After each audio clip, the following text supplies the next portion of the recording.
Eles são mais Aí ela fica, tira da caixa, coloca no chão. Deixa o pai filmar eles lá. Vai lá, vem lá.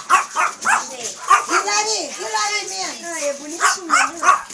Pensa, vem. O tamanho do rostinho. Aí eu durmo com a porta aberta aqui no quarto pra cuidar deles. Ela é bem light, ela é bem tranquila. Oi. Ai, que bonitinho, que criança. Aí eu, se eu fosse ele, comprava. Esse branco aí não tá vendida, tá? Tô com 3 pessoas pra comprar, mas tô segurando se eu pego mais. Ah, você quer mais? É lindo, O né? pessoal tá ligando hoje, ligou o dia inteiro, eu nem atendi.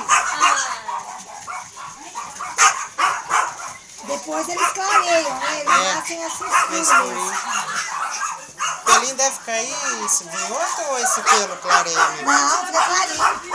Eles vão clareando. Quando fica 30 dias, já tá da cor da mãe. Cuidando do seu. Esses é Stitch também? É. Nasceu? É dela? Daí? Só o pequenininho, Tá brava. o pequenininho. Ela não é brava, ninguém é brava. Ela não é? O Vinícius já tinha jogado nele. Você tá cuidando? Esses aqui estão com quanto tempo? Dia 19, eles vão fazer 60 dias. Cresce rápido, né? Que olha como é pequenininho, né? Esse pretinho é de uma outra. Ela criou, tem umas cachorras assim. Aí ela começa a lamber. Eu tive uma cachorra, ela lambeu tanto que ela arrancou o pipi do cachorro. Olha que bonitinho. Olha que bonitinho. Olha que coisa fofa. Acho que ela lambeu. Esse grandinho mais eu tenho Que coisinha mais linda. Quanto que é um desse? Ó, esse machinho, à vista, eu tô pagando por 800. 800. Não, mas o mais atentado que não é bom a gente comprar. Não, mas eles não são.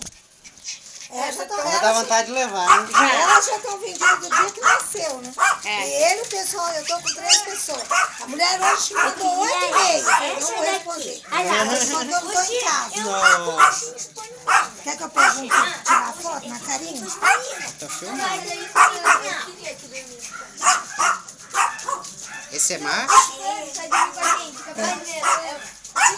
Ó, Kelly, seu cachorrinho. Olha só, olha. Nossa, será que quando nasce um diquinho, né? Pode guardar. Ele